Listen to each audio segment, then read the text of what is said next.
some space away from you. I'm scared I'm out of luck. I need to lighten up and stop taking myself too seriously. Lost my mind in the basement, put it down to a phase I went through. I can't control the world, but I can change myself. So I'll stop taking myself too seriously. You don't know me. You don't own me. You don't know me. You don't own me. You don't own me. You don't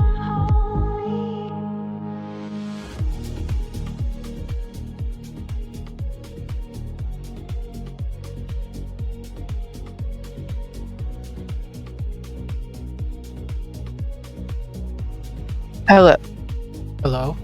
Hello. Hello. Hello. Hello. Hello. Are you able to hear me? Are you able to hear me? Yes. Yes. I'm doing non-linear conversation, like a non-linear movie. Okay. Are you able to hear me? Yes. It's non-linear. It's pretty silly. Thank you. Yes. I'm glad you're in the playful mood. Because I'm feeling terrible. Why? Lots of reasons. So many reasons. I need you... Oh, how Okay. come your Discord icon, your Fuji tech is showing the wrong way? It's probably something on My my what? side. If you look at A your foot stream... attack? Yeah, if you look on the stream, you're showing up as the pink Discord icon instead of the cat, instead of in the box of Marley. I So, don't think I see that.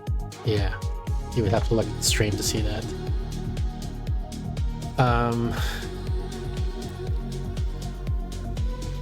I'm doing real bad, like suicidal ideation and all that stuff.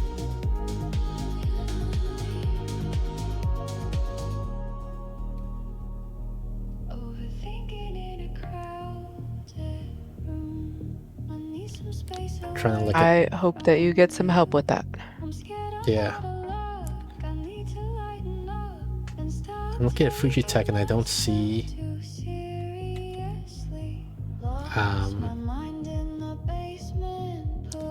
how to fix it on my side, your icon.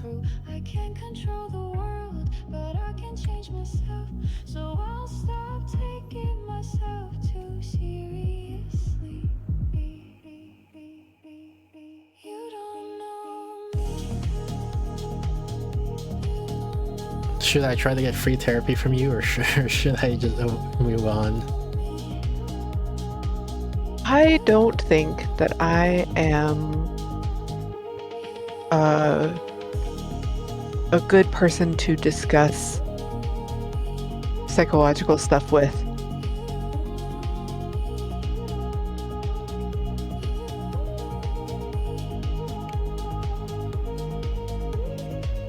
Okay, I strongly disagree.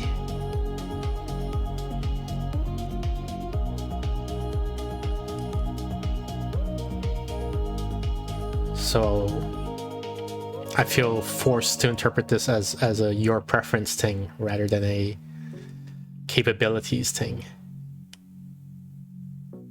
I don't think, like, I'm in a occupational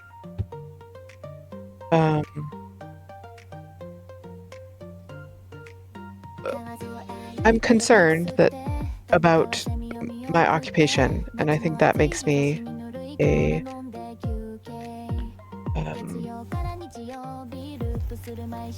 You're saying less than because helpful you're person. heterodox or something? I don't know that I'm heterodox. I'm concerned.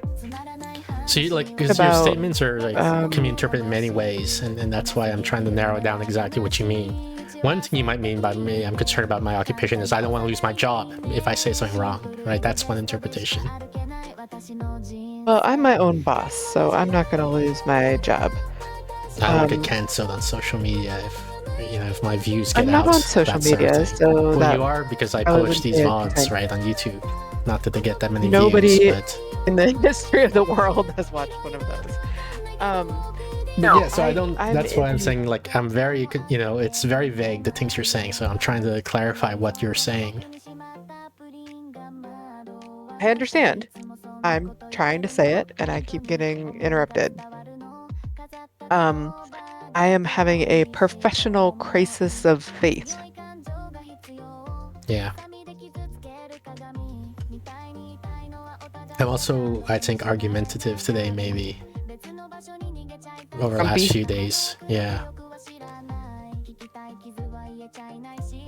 I'm grumpy sometimes.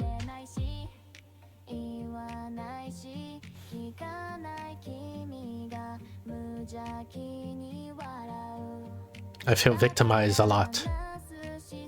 I feel like, You often feel victimized? yeah. By whom? You, other people. I'm having racing, what do you spiraling mean by- thoughts. What do you mean by victimized? Like you're being made the victim of a crime? Yeah, I guess, of bullying more than a crime. Bullying.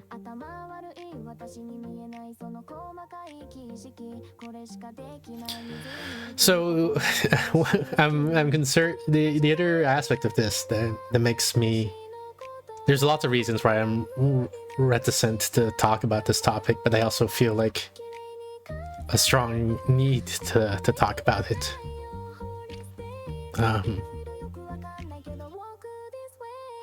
Just because I guess maybe I have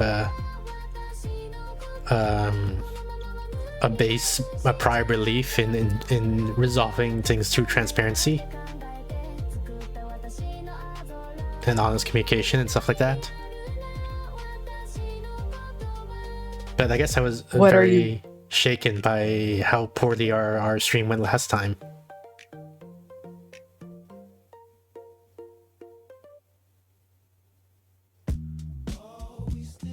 Sorry, you were about to say something? I don't remember what. Some talk heat, we talk peace. You wear your truth like it's laced in fleece. I got my flaws, you got your fight. But we both bloom in the dead of night. They throw shade like confetti, huh? We move light, don't sweat it, nah. Different tongues, same song. Heartbeat still comes strong. World's on fire, but your life cuts through. Colors clash, but I see you true. No border in love, no rule we choose. We just I'm trying to think about what order to present information to you in. I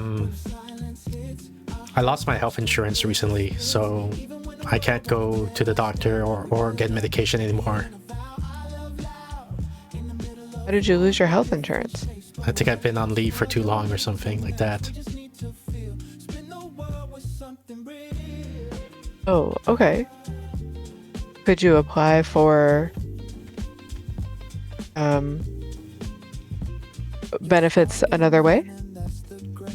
Yeah, but it seems to be expensive. Like $700 a month or something. Oh, no, I was thinking like unemployment benefits or Medicaid or Social Security or something like that. Like disability services?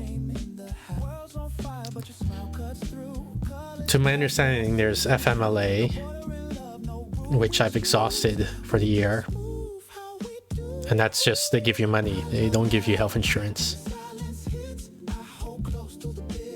And also, to my understanding, if there's a thing called Marketplace or something like that, where you go to see what insurance is available to you and it costs money.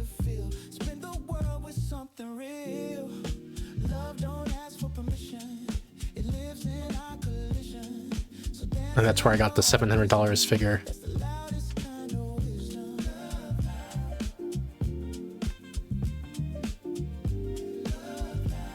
I don't like the reason that I don't know the answer to this question is because I don't know how it works for someone is not American but lives in America. So I don't know what your eligibility is, but for citizens here, I just sent you the link. We have something called supplemental security income, which is monthly payments, and you can also get Medicare, which is health insurance, if you have little or no income, little or no resources, and disability, blindness, or are age 65 or older. I don't know, like many of my clients who have autism or other, depression or those types of things get these benefits. I do not know how it works for someone who might be considered having resources and or might be from another country, but it might be worth investigating. Yeah. So that's what I meant. I get my insurance through the exchange, and I don't have to pay $700. I get like a bronze plan or whatever. It sucks, but it's an option. You can also just pay cash at a lot of places, which is like I don't bother getting health insurance or dental insurance through the exchange. I just pay cash, and the places are always like, "Oh, why?" And I'm like, "Because it's cheaper than actually getting this insurance and still ending up paying." But anyway, okay.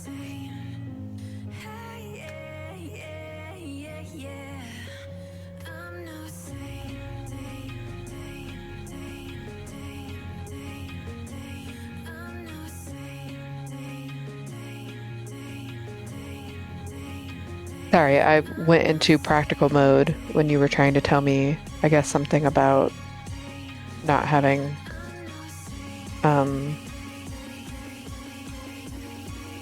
insurance. I'm not sure what it is you were going to say.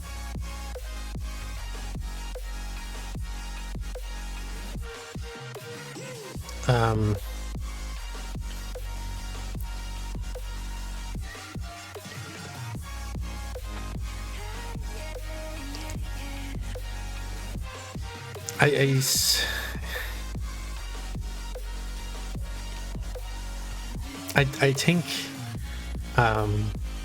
you don't really want to be here in general. Not today necessarily, but you don't like being a guest on my stream. And you routinely, in my opinion, have continued to make changes in your own interests that have made this experience a lot less fun for me.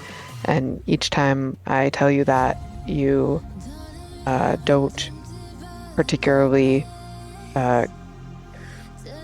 nothing changes, and then it gets worse the next time. So yes, this has been hard for me. That is correct.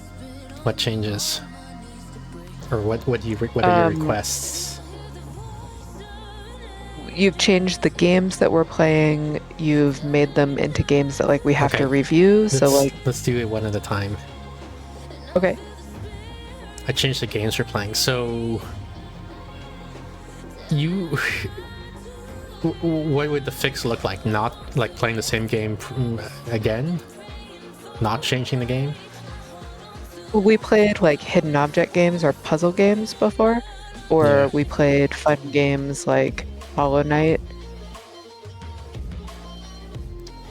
Okay, but so then what would the fix look like? Not changing the game that we play, or? So I presented them together, which I know that you do not like, but I don't know how to separate these. Part of this change has involved changing it to games that we're reviewing that are much less professionally made, and that we're, I guess, supposed to not ever make I mean, part of like what was fun about hidden object games is we could kind of like joke about how silly some of them were, and now I don't think we can do that. The games have gotten worse and less tailored to my interests, and we can't even have fun with them if they're, if they're bad or whatever.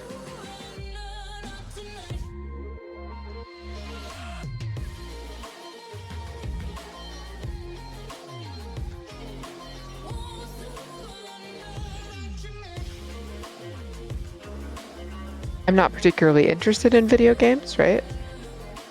So, Yeah. I'm trying to figure out what the fix is. sure, we used to play hidden object games or puzzle games So we still play puzzle or games fun games. and hidden object games. Not the types that you know that I like. You'll be like, oh, we're playing, like, you'll literally often say, we're going to play this kind of game, which you don't like. Like, so you know that I don't like these types of games. Well, I can You'd be say like, that I don't think you're that into pretty moving box games. I didn't say that about the moving box game because I don't know that you don't like the moving box game. You did. You called it some kind of game that starts with an S. Sokoban. Yeah, I don't know that you dislike Yeah, Sokoban you're like, games. I don't think you like Sokoban games. I don't recall saying that. Okay. I recall saying we're gonna play a game you might not like, for example, for the horror game. But then it Okay. turned out that you were fine with that game.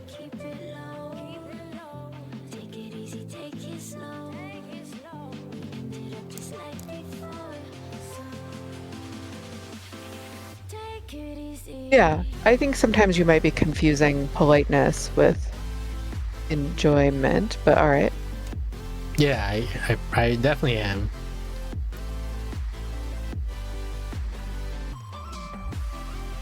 I guess that's why one of my requests is to avoid the politeness and just, literally tell me the answer to my questions. It doesn't make a difference. Why would I bother? Like, why do I have to change when it literally makes no difference? Like, it's not like you ever, like, we've had this conversation like 18 times and it doesn't change. Nothing changes. You disagree with me about it, and then you want me to, like, tell you the information in some new way that isn't comfortable for me. Why? Like, nothing, you're not going to do anything with this.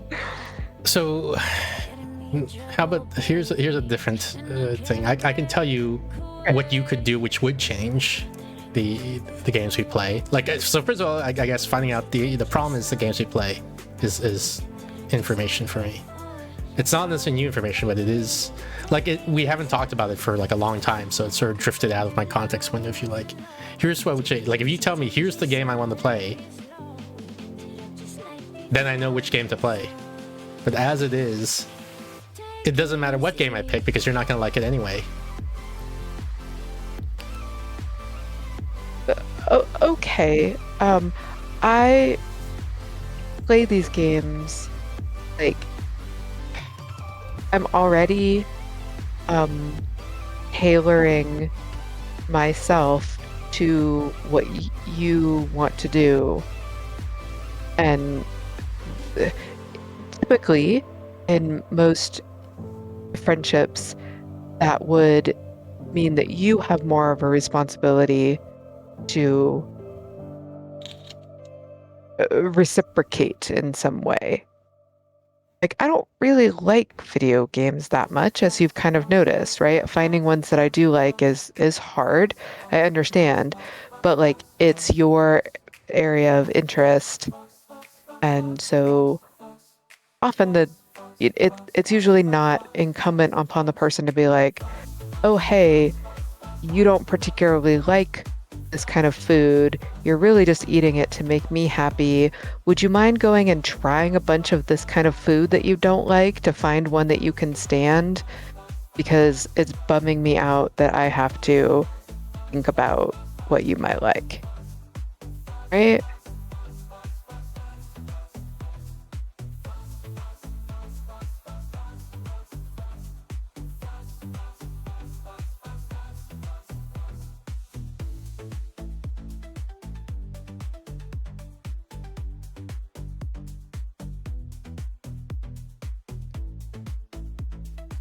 Under that analogy, the solution is to just not eat together, right? Yes, and I consider that sometimes. But in in in the past, in the relationship bank, to use an analogy, the benefits have been worth the cost. Lately, in addition to picking games that I'm almost certainly not going to like and not really caring that it bothers me and like not we can't have any fun with the games, you've also not in my view of it, which I understand is not going to be your view, it's also been like a lot of complaining, a lot of telling me I'm not doing things right. Like it's becoming like now I have to eat crappy food with someone who's like mad that I'm there and not doing a better job of eating this crappy food or something, and like is going to kind of tell me all the things they don't like about me while we're eating. And there is a bank, there is a lot of positive, fun memories that we've had that I'm trying to hang on to. But it has become a bit of an endurance exercise. And sometimes, like last week, when my bandwidth is low, it feels pretty awful for me. And yeah, that's my experience of it. Okay, but I still can't figure out how to fix it. Well, one thing that I thought of is that I don't particularly want to discuss psychology topics. I don't think those conversations, for some reason in particular, have not gone very well. And by psychology topics, I think I might also mean like yours or my mental health. I would like to find ways to have more fun, like bring in more silliness or playfulness. Yeah, me too. I'm not sure how to do that, but I've been thinking about it. So you say you don't want to talk psychology topics. So for example, when we get those like discuss a topic of your choice redemptions, you want to not talk about psychology as well there? I think that would probably be safer. You have pointed out many, many times, and this is almost certainly true, that on those topics, because I can't I'll help see you be anyone. popular. You'll hang with the right cohorts. You'll be good at sports. For being Know the late, slang sorry. you've got to know. So let's start, because you've got an awfully long way to go. Zenith, welcome in. Thank you so much for the raid. Zenith is playing the new Hollow Knight song, Silk Song. I don't know how much you know about it, Steph. I don't know anything about it. So you know Hollow Knight. We played Hollow Knight together. I don't remember Yes. how much of Hollow Knight we played together. A lot. It was great. Which it just stuns me also. Like why that I guess I can't understand the criteria for what it is that you like about games at all. I don't know either. It's a mystery. But they announced a sequel I think 7 years ago. There's Yes. gonna be And I've been waiting 7 years. yeah, well, and then they said like there was no news about it. There wasn't like here's our work in progress. We're 20% of the way done. We're 40% way. It's just there's nothing so people were just joking that Silk Song was never gonna come out. And then like one day they're like, okay, so it's coming out in 2 weeks, and there was or 1 week maybe even 1 week warning. And then there was a lot of people telling their bosses they would have to call in sick, in 1 week. Really? Yeah. That's amazing. And now it's been out for I guess a week now, and Zenith is playing it. Amazing. What's the review? Do people like Yeah, it? Zenith, what do you think? What do you think of the game? Zenith says it's great so far. I'm still only in Act 1 and there's been so much to explore. Wow. I'm I'm scared to play Silksong for many reasons. You're scared. Yeah. One of them is because I'm in this depressive mood. I feel like I'm not enjoying anything, and so it seems like a bad timing to play Silksong if I'm going to be prevented from enjoying it. Couldn't you do a small experiment and see if that fear is true? Yes. Like if you don't enjoy it, you could put it away for a while. Yes. What would be the downside of that?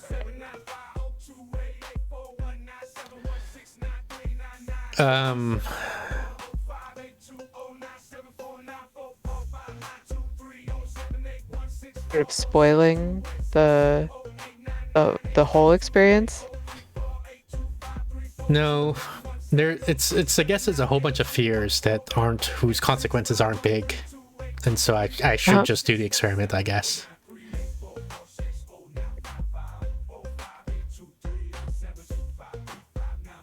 And related to the topics you and I, Steph, were just discussing, we're trying to find a game to play, right? Mm-hmm. So this might be a good one. I think it would be an amazing one. Which it's like based on my priors, that's false. So that's why I don't know. Okay, but I guess we'll just do it next week, maybe. I don't remember what my schedule looks like, so we'll figure it out. Okay.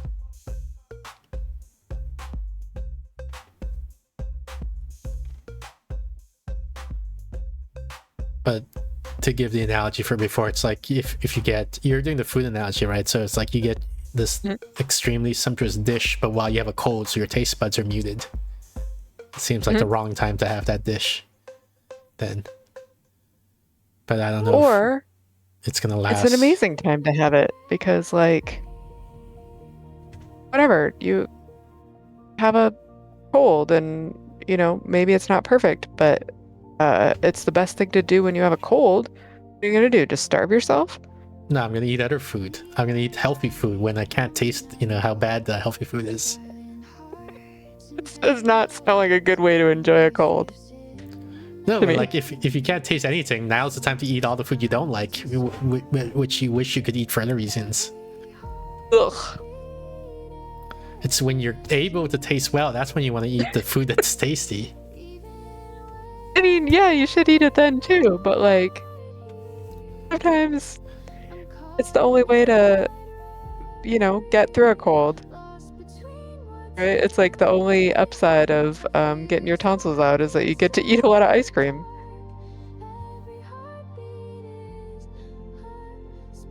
Well, usually okay, whatever. We're stretching the analogy too far, I guess. So you don't lose your sense of taste, I think, when you get your tonsils out. No, but you can't really remember. Like, you don't usually remember it super well afterwards.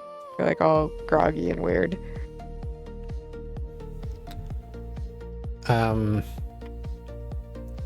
I was saying, if you want me to continue. Yes. That you have pointed out that when I talk about psychology topics, because I can't see anyone and because I have a lot to say, I can monologue and speak more than you want me to. And then you will give me that kind of feedback.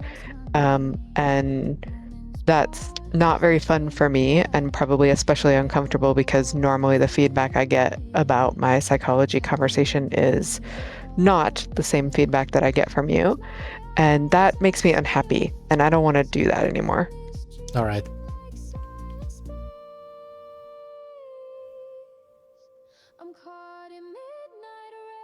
Like, I'm not going to be like super militant about it.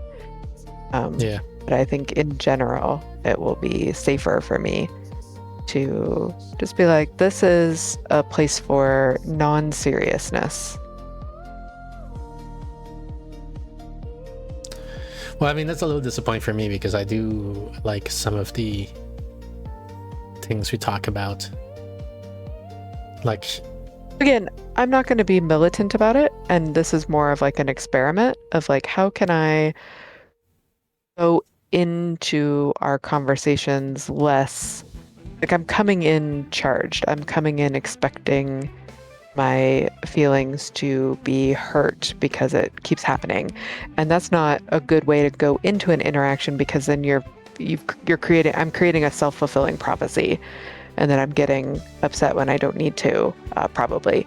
And what I want to do is make things lighter and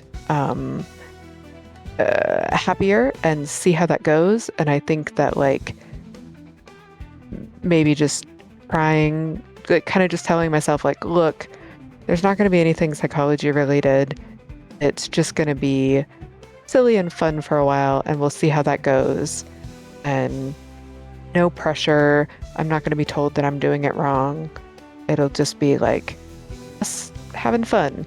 I just want to try that for a while. Is that okay? all right, yeah, let's try it. I'll tell you all my silly fears. Okay. I'm worried that people are going to come in and post Silksong spoilers. They like intentionally look for people who are streaming Silksong and are at early in the game as victims, and then they're going to say what the ending is or something. Okay. I'm worried that I'm going to be bad at the game, where some part of my identity is tied up at being pretty decent at Hollow Knight, and then I'm going to play the game and I'm going to struggle and not even be able to beat the first boss or whatever, and then embarrass myself. Okay. I'm worried that I've tied up too much of my identity in being proud about never having bought another game again, and now I'm giving into that by buying a game. Oh, okay. What else? Yeah, I guess that's it. I can't think of any other things right now. Okay. I mean, I could buy the game. That doesn't count. It doesn't count. Yeah. It wouldn't solve the problem. Yeah. It's like I said, it's silly stuff, you know, when I say it out loud. So I can I can just go buy the game. It's fine. It's These just that are there's like I don't mind feelings. I don't even think feelings have to make a whole lot of sense. They're more just sort of like, huh, okay, so you have really strong feelings about the last time. You know, like playing Hollow Knight was important to you. Being frugal was important to you. Like, cool. What can we do to honor what has meaning and value for you?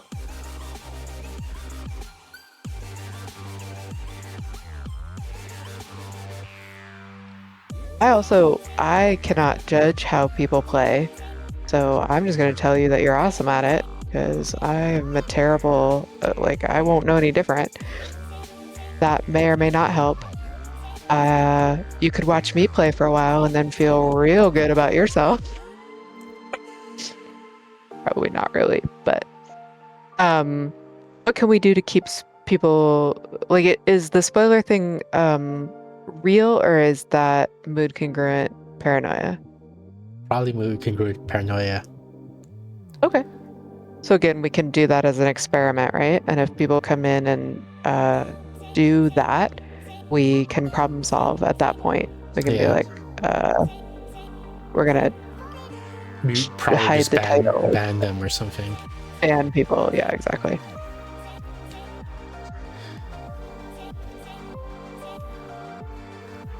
Yeah. So like I said, it depends. I gotta see what this, because I have a list of games that are scheduled.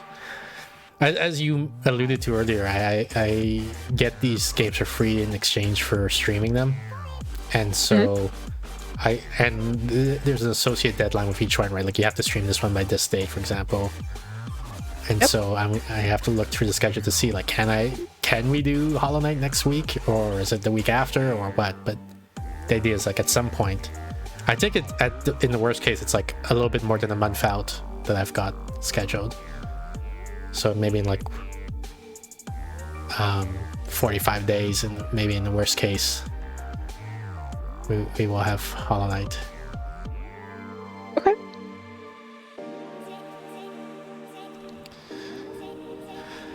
There's also this sense of disappointment, or not shame as in like it's a shame, right? Not like I'm ashamed. It's a shame. I feel like there's so many good games out there, and but like it's subjective, of course, whether a game is good, whether one would enjoy a game. And so I'm constantly surprised by what you like and what you don't like. I feel like there's so many missed opportunities. Missed opportunities for Enjoying masterpieces. me to enjoy masterpieces. Yeah.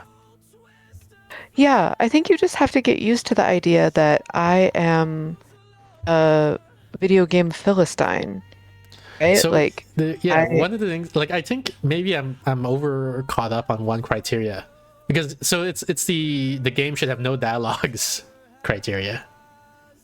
Because Hollow Knight has dialogue. Silksong will have dialogue, I'm sure. You know,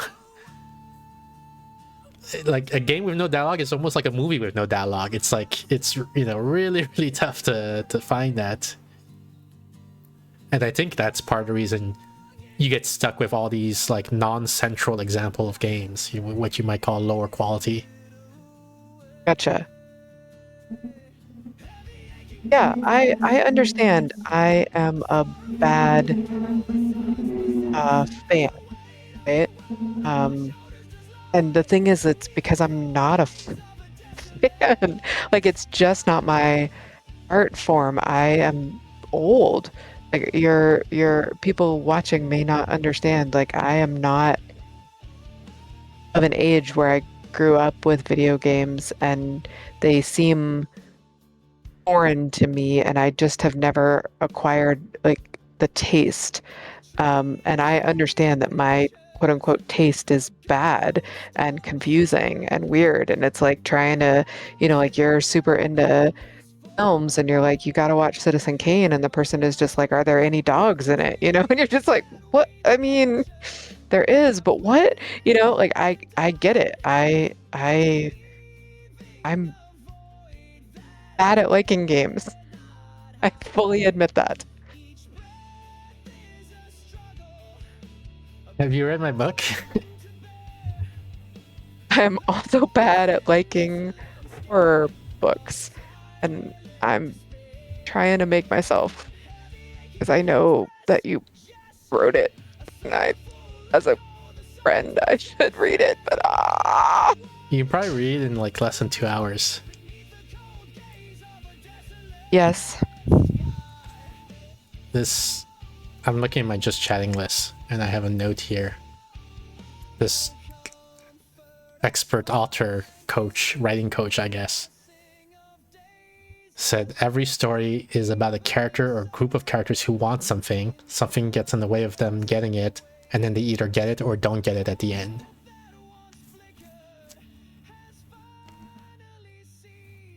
Interesting. I'm taking film studies in Kinu, of course, because that's all I ever talk about.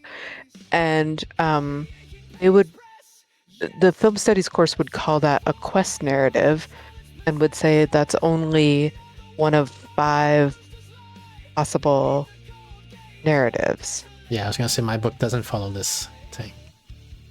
Yeah. What are the other possible narratives? Linear, non-linear. That doesn't mean anything. I mean, these are I know. labels without explanation. It could mean anything. Well, I just was trying to name them first. Okay.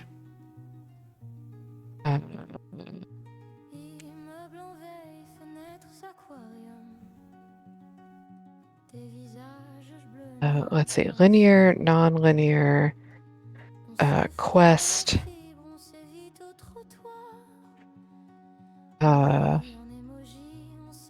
point of view, maybe? Man, I don't remember what the other one was. Okay. I'll avoid taking a cheap shot at Kinu right now. Well, I just learned it, so I haven't practiced it multiple times. Steph is a Kinu fan, and I'm skeptical. I'm not particularly. I just I like the idea of the spaced repetition. And there's Yeah, not I a like lot of space Alex repetition. that do. I question their space choice, repetition. like what they choose to space repeat. Yes. Okay, there are 5 main structures: linear, non-linear, quest, voiceover, and point of view. Hey, I got 4 of them. That's not bad. Okay, but what are they then? So let's move on from Okay. facts memorization to understanding. So linear is a chronological series of events from start to finish that are linked causally and logically. So it may I not don't- be anybody wanting anything or getting anything. It may just be like, here's what happened in this person's life. Yeah, I don't know if mine's like that either. The thing is, it's very broad, but Okay. linked causally, I don't know if that applies to mine. Okay. Non-linear is You think those two would telling us- cover it, right? Linear and non-linear. Yeah. There's- right. It's a story that does not follow a chronological progression. So it jumps around in time and possibly different points of view, and it's meant to emphasize the emotional or mental state of the characters within the plot. Yeah, that's not mine. Quest is, as you expected, a group of characters who want something, something gets in the way, and they either get it or don't get it in the end. Yeah, that's not mine. And then I actually haven't gotten to the next one. The next 2. That's why I literally just learned it. So I haven't gotten to Okay.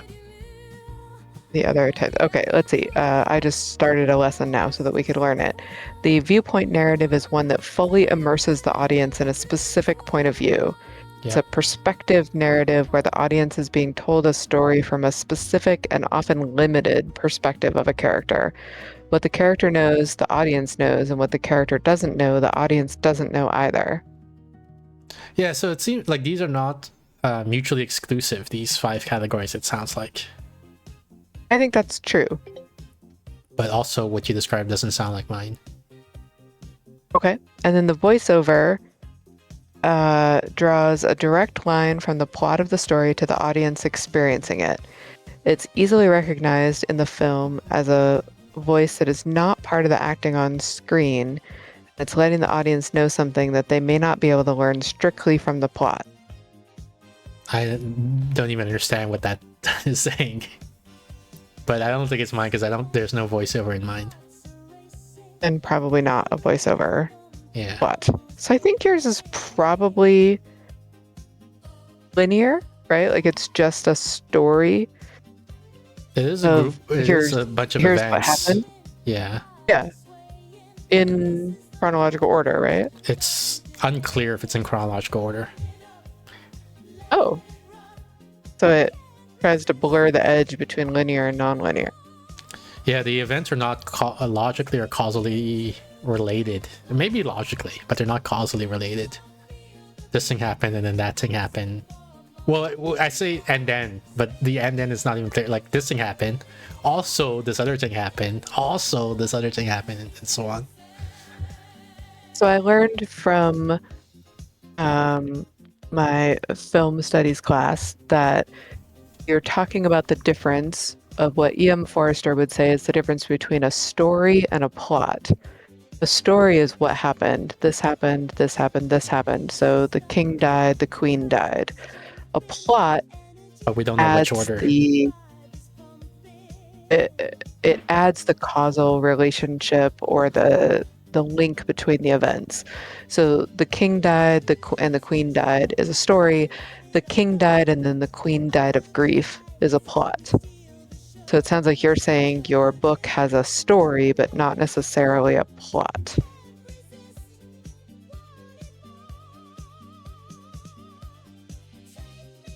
Maybe. Depend. Okay. Like what was his definition again? Like it depends on this definition of plot. But A plot is causal links or other connections between the event and the story. there is an other connection, but it's not causal. There I guess. is another connection. Yeah. See, this is if you had read the book, we could talk about it. But then, since you haven't read the book, I can't give any spoilers. Can you or is it too like is even just understanding how the events are? I get, yeah. I'm trying Any to way think. to I connect think it I with allude to spoiler. it at the back cover of the book, which I guess if you presumably you would have bought, if you bought it all, you would have bought the ebook version, so you don't get the back cover blurb. Can you read us the back cover blurb? I don't know if I can.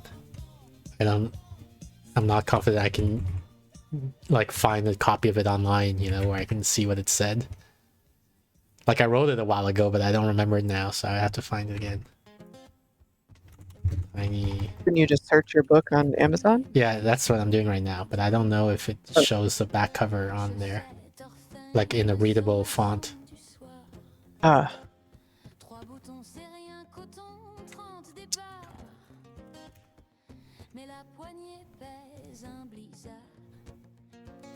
Je sais faire, je l'ai déjà fait 1000 fois. Mais aujourd'hui, ma tête Oh yeah, okay, it's fairly readable. okay. From mind-altering parasites in nature to unsettling anomalies. Can I just open this in a new image? Yeah, okay. Here, do you want to read it? Sure. From mind-numbing parasites in nature to unsettling anomalies in modern research labs, Tiny Pests unfolds through a chilling collection of recovered audio logs, personal memos, and field notes from scientists across the globe. At first, the strange findings seem disconnected, quirky, even fascinating. A virus that makes animals rabid, a wasp that turns cockroaches into puppets, microplastics showing up in places they shouldn't. But with each new log, a darker picture begins to emerge. Something is linking these discoveries, something that's watching, learning, spreading. You'll think it's about bugs. You'll wish it were just bugs. Tiny Pests is a slow burn horror story about science, control, and the terrifying realization that your thoughts may not be your own. Yeah. Quand ça casse, la machine perd son moteur. Un t-shirt pèse 1 heure. Ce n'est pas la flemme, c'est l'orage dans le cœur. C'est l'humeur. The thing is, like, by making all of this aspect salient, I'm already sort of spoiling it, right? I'm making you pay attention to certain things more than you might if you had gone into it blindly. Je coche la semaine en 1 matinée. So now, inevitably, when you read it, well, I guess you reading it is not inevitable, but if you read it, inevitably, your perception of the text will be colored by that. Je répète. Yes, I think that so people find things interesting and pay attention to them and enjoy them when they are a blend of coherent and novel, right? You have to kind of have some understanding of what you're looking at, or it feels too noisy. And you just ignore it or tune it out, or sometimes literally can't perceive it. So like when we just listen to static, for example, and it can't be too routine, right? Or you just read the same book over and over again and be like, oh, this is fine. We enjoy some novelty. Different people have different blends of novelty versus coherence needs. And I think I have a higher need for coherence than you do. Okay. I think you prefer when you don't know anything about it and it's just kind of noisy and you're like, I don't know, I'll discover it. It's fine. For me, without that, at least a little bit of it, it's like jazz music. Like I just don't I get like it. jazz I don't music. understand it. Yeah, exactly. I'm like, this does not sound like music to me. I don't feel like there's a melody here. I am just having a bad time. So for me, having some kind of framework um, puts it better into my enjoyment zone.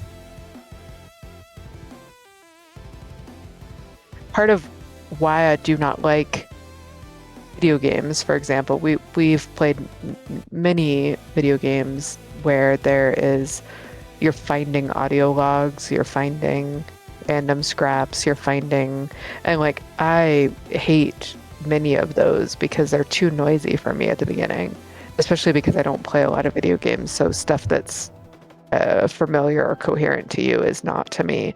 And I'm just like, this is like listening to a really long jazz concert played by amateurs. Like, I don't. And so I think some of my stuff about like dialogue or a lot of reading or stuff like that is actually probably a plea for more coherence. Hollow Knight to me feels coherent, so the dialogue doesn't bother me. What's weird is Hollow Knight is near the spectrum of incoherence. Like, most people don't know what happened in Hollow Knight when they beat the game. Yes, I'm not actually interested in the story when I'm watching it. So that's probably why it feels fine to me. I'm like, oh, we, explore over here and we look for this and oh, there's a battle. Like, oh, I don't know. We're fighting with or against this person and maybe she's good, But I'm just enjoying the aesthetics and the experience and the sort of like ideas, the coherent ideas to be of exploring, looking for things, battles, jumping. Which doesn't sound very coherent to me, which is why I'm confused by your self. Coherent in the sense of like, I have a model of that, right? Like a lot of platformer games are that, right? I don't necessarily mean the story is coherent. I mean the experience makes sense to me. It's something that I've encountered before. My brain doesn't read it as like, what is going on here? Why are we going to the left, right? Like I understand that that it's a quest narrative. Okay.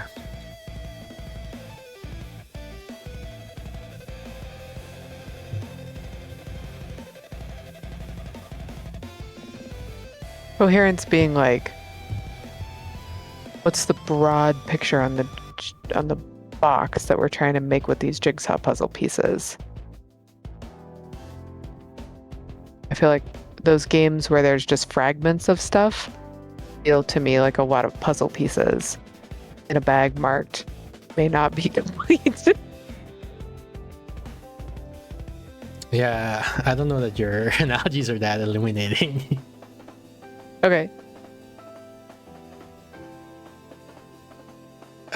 Shall we move on to the game? That would be a good example if you wanted one of a time where you tell me that I'm communicating wrong, right?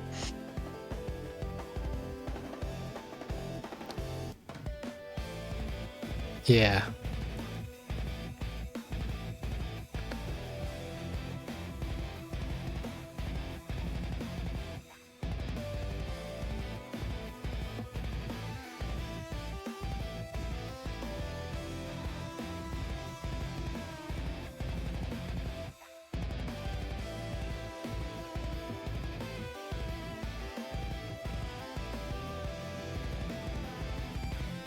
Sorry, my feelings were hurt, so I didn't hear what you said after that.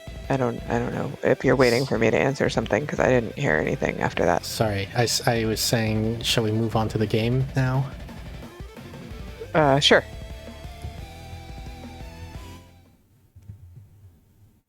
I'm sorry, I didn't mean to hurt your feelings.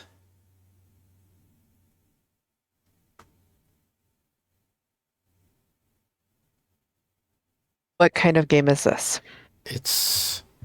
I think it's a programming game. It says we're moving a pawn around, but I don't know if it actually involves any chess rules, or if it's just like visually a pawn and nothing about chess otherwise is involved. Okay.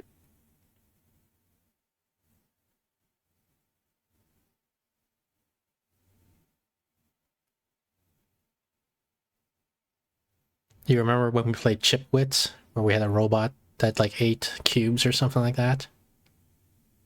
Is that last week? It might have been 2 weeks ago. I don't remember for sure. Okay. It might have been last Is week that as a well. programming game? Yeah. Okay. That one used the visual programming language, right? We dragged arrows into boxes or something like that. Yeah. Like we said, like the first cell says rotate left, and then the next cell says step forward, and so on. This one might be a more textual programming language, but I'm not sure. Okay. Are you guessing that based on the .os parentheses things? Is that your clue? No, it's from screenshots. Oh, from screenshots. Okay. So if I go to the store page of the game, you see that there's text here that's blurred a bit. Yeah. That's my clue. Okay. Hello world. Oh god, the font is so small. Welcome to Pawn.OS. What is this game? You control a pawn through code. Don't worry if you're not a programmer. This game will teach you step by step about the language. We use a custom programming language made just for this game. It's like a mix of Python, Lua, and other languages, but simpler. Once you master this, learning real programming languages will be much easier. They all use the same logic. Your first lesson, the print statement. The print function displays text in the output panel. Check the bottom left of your screen. Output will appear here. Example, print hello, print 5, output's 5, print hi, how are you? Print Elvis has left the building. Here we go, write code that prints hello world on the output panel. Tip, remember to put text in quote like this. How scoring works. Your score is based on lines of code, 25%, and performance, 75%. The less lines of code and iteration, the better the score will be. Only meaningful statements count. Variable assignments, function calls, return statements. Variables and function declarations aren't counted as iterations. Print isn't counted as an iteration. Comments and empty lines don't count.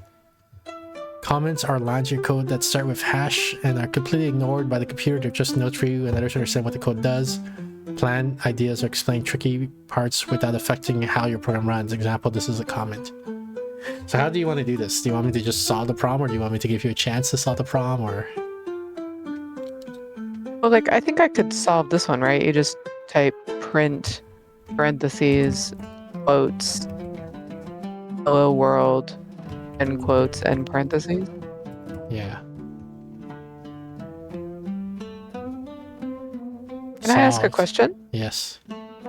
What would be fun about this? It's a puzzle game, right? Is it? Yeah. There's like all possible strings of text that you could type in, and you have to figure out which string of text satisfies all the constraints. In what way is it not a homework, quote unquote, game? I guess there's no hard line meet for that. Okay. What do people like about this kind of game? That it's a puzzle to solve. Okay. They didn't show the instructions for this or the tutorial for this. Like, I don't know what commands used to move the pawn, so that's strange to me. Welcome to your first puzzle. Before you begin, here are a few things to know. The program will execute your code line by line from top to bottom. Each line must contain only one instruction. Once all lines are run, the turn ends. As a function, a function is a name command that does something when called. Functions always end with parentheses, even if empty. For now, just know that when you call a function, it executes this action immediately. You have one function available in this scene, move, open quote, direction. Try running a few moves to reach your goal one step at a time. What does it mean to call a function? in the text of your program, you write the name of the function and whatever parameters or arguments you provide to it. Like in this example, move is the name of the function, and then write is the parameter that you're passing to it. When you write that down, you talk about this as being a function call. And so when the instruction pointer reaches that line, it's calling you. The computer calls the function, which means it does whatever the function is designed to do. Is that just a jargon word that Yeah. programmers have agreed on, or does it have some reference to the word call? I don't know the etymology behind it. Okay. Your goal is to move the white pawn to the target cell. The grid wraps around, going off one side brings you back to the other. So move, open parentheses, and then direction, like up, down, left, right. Mhm. I said it wraps around, so what if I do move down?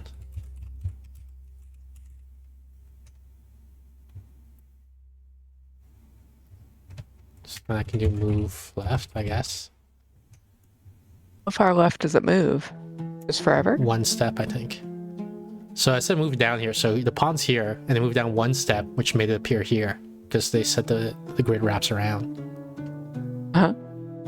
So now my expectation is I'm going to move left one step, so into the void here, Okay. and then it's going to wrap around and end up here. I gotcha. Okay.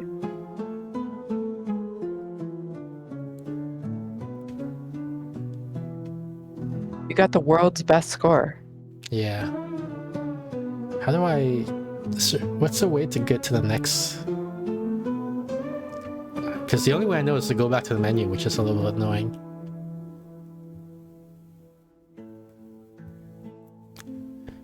Your goal is to light up all the cells. Use the light cell function to light the cell your pawn is currently on. You now have access to the for loop for repeat actions.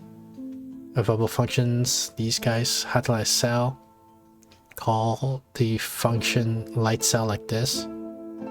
How to use a for loop. For a for loop lets you repeat instructions several times. The format is for I equals start, end, step, do something, end. Start is the start number, end is where it stops. Step is how much to increase each time. Optional default is 1.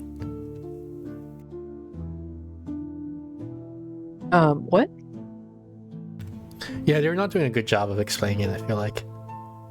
Okay. What they're saying here is for I equals 0, 4, 1. So this creates a variable called I, which holds a number in it. And it will initially have the value of start. So in this case, 0. So I has the value 0. Then it's going to execute the body of the for loop. So it's going to do move right, light cell. When it reaches the word end here, it's going to check, does I equal the end where it stops?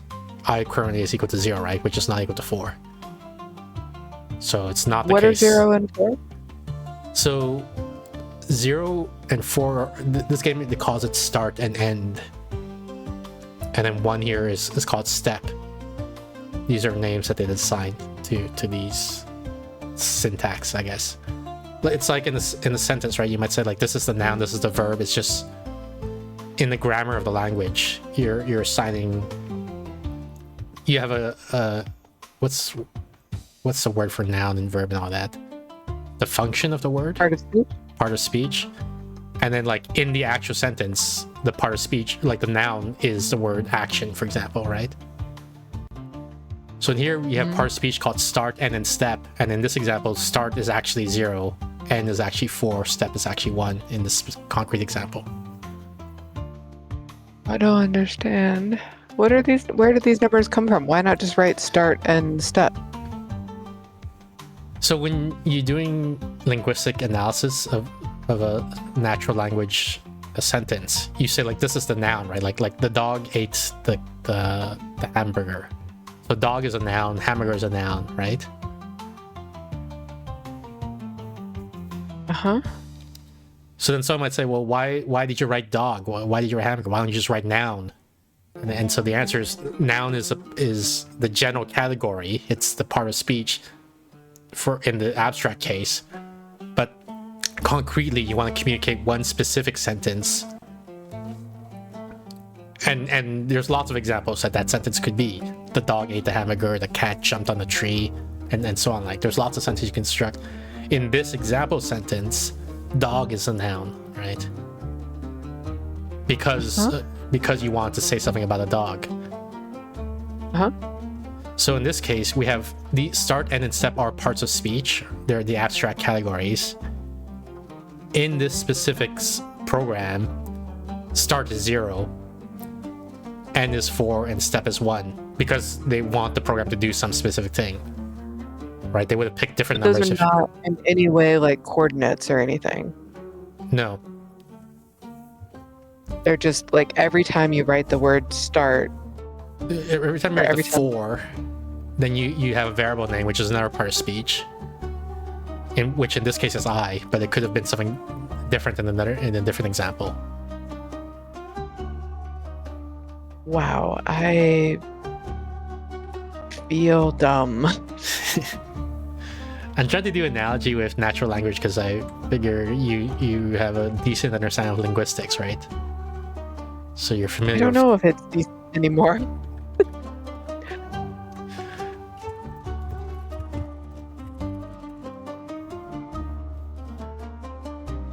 When we're gonna do analysis on the sentence, right? So we would say something like there's an article, there's a noun, there's a verb, there's an article, and there's a noun again in this sentence. Sure. So these are the parts of the speech. Why is my cursor invisible? Okay, anyway. These are the parts of the speeches, right? But like, yeah.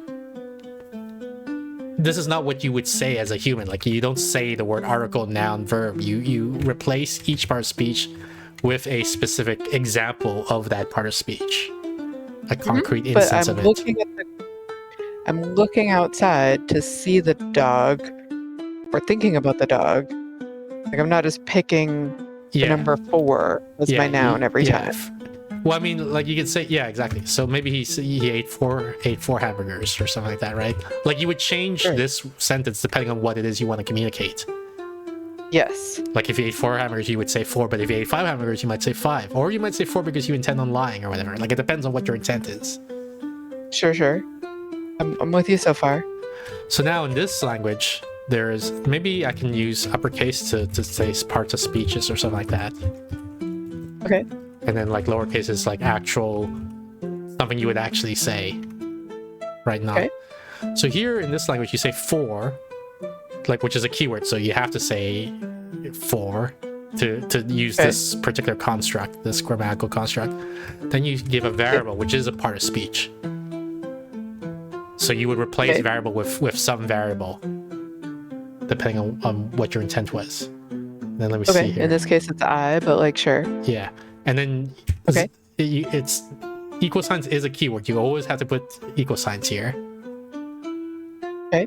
Then you put start, and the comma is a keyword again. Like in the sense you have to put the comma, and then step. So here you replace variable with an actual instance of a variable. So like I, for example. Okay. Or J or K or whatever you want, like depending on what your intent is. Then start you put with like some number like 1, 0, 1, 2, 3, depending on what your intent is, and so on. And in this example. Great. Okay. What is my intent with 0, 4, 1? This is what I don't understand. Why did I pick those? So that's a bit trickier, right? Because then you have to understand what does the phrase "the dog ate 4 hamburgers" mean. So. Okay. So I'm gonna tell you how the computer processes this. Hang on, why? It says move right. Okay.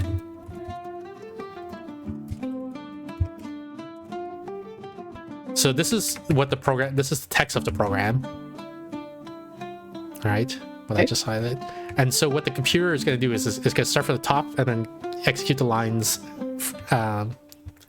progressing, like going down one line at a time in general. But in some cases, it might do something different. But by default, it just reads one line at a time and then it processes it. So it starts with this line. It sees this line. And what it does is it says, okay, I'm going to have to create a variable called I. So I'm going to notate it here. And I'm going to set it to whatever the start is. So in this case, that's 0. So I has the value 0 at this point. Okay. And then I'm going to make a guess here because I don't know the specific of this language, but so it's a little bit ambiguous about what would happen, but I'm just going to make a guess, and it might turn out that I'm wrong, and I'll have to revise my understanding of the language in a moment. But my guess is it then moves on to the next line. Okay. It's now it wants to execute this, which is move right, which is a function call. So it calls a function which moves upon to the right one step. Okay. Then it goes here, then it sees n. When it sees n, it knows that this n is associated with this for loop, like as part of the grammatical structure.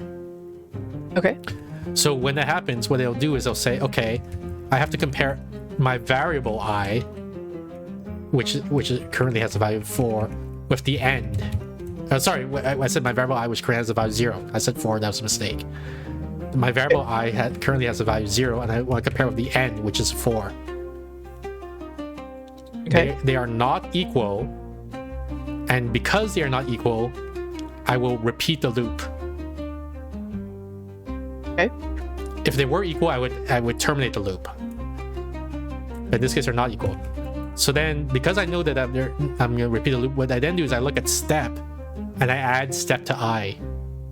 So I is currently 0. Okay. I add 1 to it, so I becomes 1 now. Okay. Then I enter the loop and then continue. Okay. So here it says move And because right. of that, it's going to do it 4 times. Yes, exactly.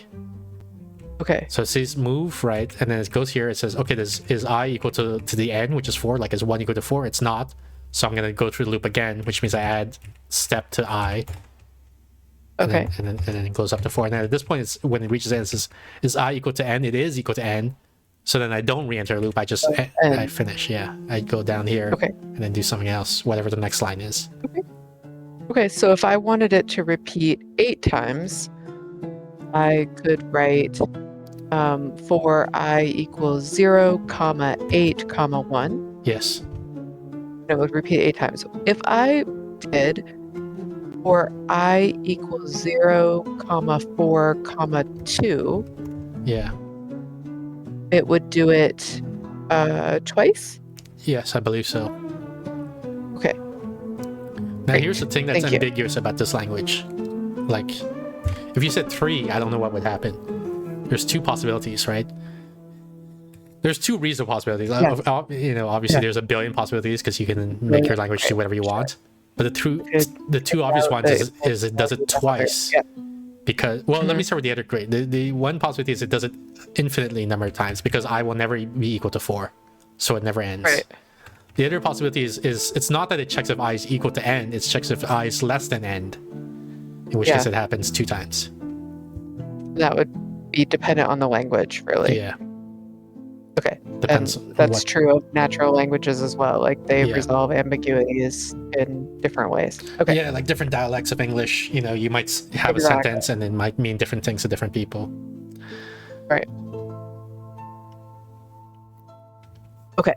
So we're trying to get We want to line up every single square, apparently. all. Yeah. Okay, and we can include the lighting up in the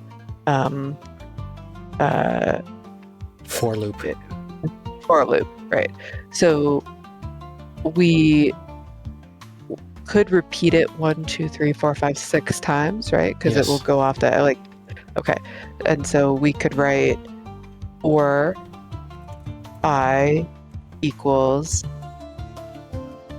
0, 6, 1, and then below that we could write move, and then in parentheses and quotes, right? We could, yes. Or no, not right, up, sorry. And then the next line we have to do the light Yeah, cell. which I don't remember, so let me look at it again. Light _ cell.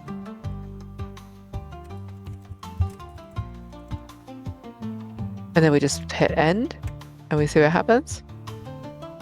Yeah. Okay.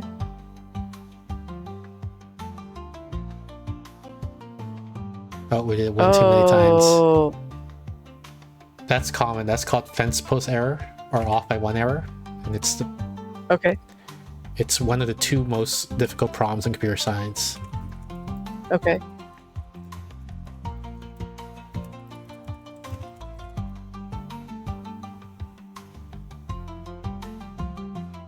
And why does it happen? I was trying to find a joke, but it didn't quite work. The two hardest things in computer science is cache invalidation and naming things.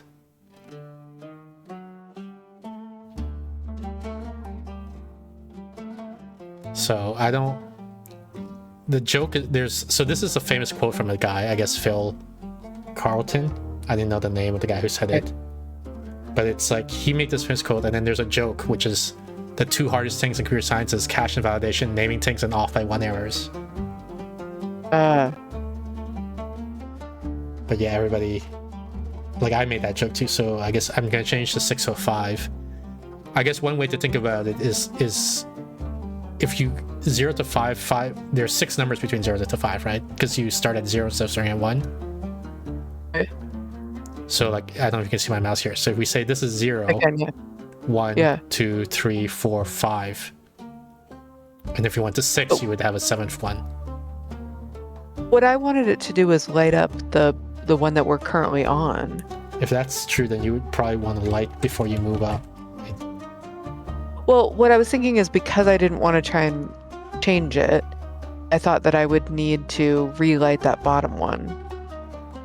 Yeah, That's why I thought I needed 6.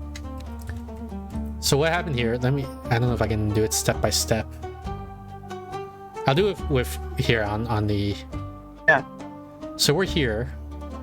Yeah. We start by moving up, then we light. Yeah. So now this guy's lit. And we did that once, right? Yeah. Then we move here and we light. That's 2. Yes. Well, wait. Instead of counting 1 and 2, let me count what I is. So I is 0, and we move up and we light. Okay. Then I becomes 1, and we move up and we light. I becomes 2, we move up, we light. Becomes 3, we move up, we light. Becomes 4, moves up, we light. Becomes 5, we move up, we light. Becomes 6, we move up and we light, and which unlights it.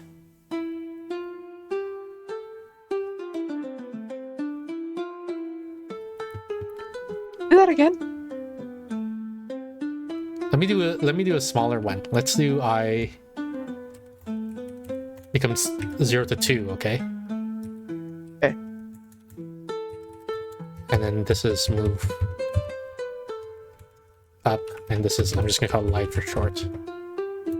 Yeah. So what's gonna happen is it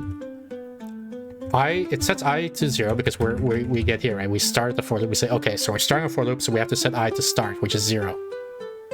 Okay. Then we enter the body. So then we move up. Then we light. And then we reach the end. So you look at I, is I equal to 2? It's not.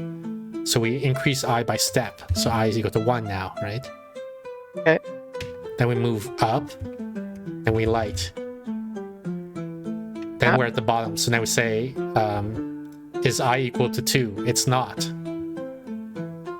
Right? I is not equal to 2 yet. So we increment by step, and we move up, and we light. Then we check now, we say, is I equal to 2? It is, so we exit the for loop. Yeah, do So it on the big one though again for me, because I can't quite follow. Well, my point here is that we set 0 to 2, and that ends up doing it 3 times. I feel like I understood that and wanted it to do it 6. Yeah, so we had originally wrote 6 here, so meaning it does it 7 times.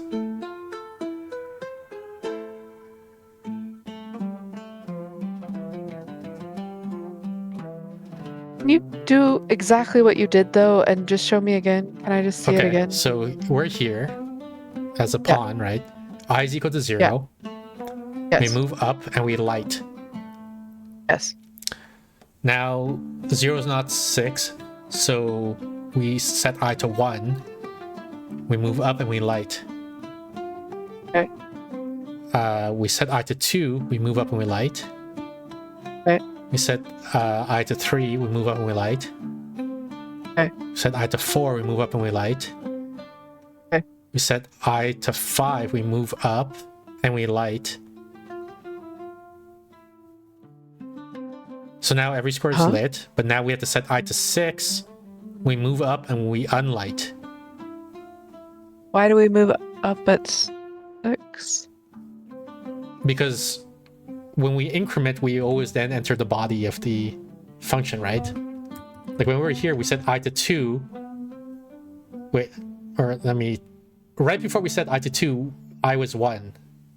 Hang on, I'm trying to zoom out so that we can see the whole thing at the same time. At this point here, I is equal to 1, and we're at the bottom of the for loop, right? I think what you just said, that every time we go up, we've entered the body of the loop, is the piece of information that I needed. So we want 1 less than the number of times we actually want to do it. Yeah, that's Because the of off by that. 1 thing. Yep. So one way of doing that is you can do 0.5, right, instead of 0.6. Yeah. Because you want to do it 6 times. Right. The other way to do it is you can say 1, 6, start at 1, and then go to 6. Oh, yeah. Gotcha. Okay. I have the same trouble when I'm trying to, like, calculate how many years old a person is when you have, like, their starting age and their... Yeah, everybody has this ending error. age. That's why that's why off by 1 error is the hardest problem in computer science. Cool. Thank you. I mean, I'm a programmer now, right? We could stop because I've solved the hardest problem in computer science. Right? You want to cover Is the what whole you're telling grid. Yeah. Do you have an idea already of how to do this, or do you want to read the instructions which contains hints on how to do it? I have an idea. All right. What is it? So we're gonna do the same thing that we just did, and then... Oh, okay. So tell me if I can do this. So I can write a for loop that did what it just did, and then I can move over 1, and I could technically write another for loop, but I imagine there's a way to do it within the loop I already have. Yeah, it sounds like you're on the right track. It's a little bit vague what Okay. you're saying, so I'm not for sure, but Then probably we should look at the instructions. okay. Time to cover the whole grid. Your goal is to light up every cell in the grid using light cell. The grid now contains multiple rows and columns. You need to plan to visit them all. Available functions are these. Recap: in the last level, you use a for loop to repeat a block of actions a certain number of times. Now you can place a loop inside another loop. This is called nested loops. See? A nested loop. That's what I was saying. Yeah, well, I wasn't Vaguely. sure if that's what you were saying. It is what I was trying to convey. It's very easy and tempting. I've tutored people in computer science, so that's why I'm Absolutely. saying this. And you're like, It's very easy I for think you know you what to you mean, but well, it's very easy for after you see the solution to say yes, that's what I meant, when it's unclear if that's really what they meant before they saw the I solution. think if you play back the tape, that is clearly what I meant. It's compatible. What you said is compatible with the solution, but it's just it wasn't precise enough for me to be confident that it was the solution. You're a very difficult grader, but yes, cool. Yeah, well, I mean, my goal in tutoring isn't No, to grade, I'm right? joking. It's to joking. make sure that you will pass it when the exam comes. Yes. Yes. So it's beneficial to be stricter ahead of time so that anyway. So you want to try give the solution here, or should I just do it, or what? How do Okay, we show me how do you make a nested loop, because I only read as far as nested loop. So there's So an what I example do- here. Okay, for... But their Oh, example God. is really bad, actually, and I would in fact argue that they have an error in their example.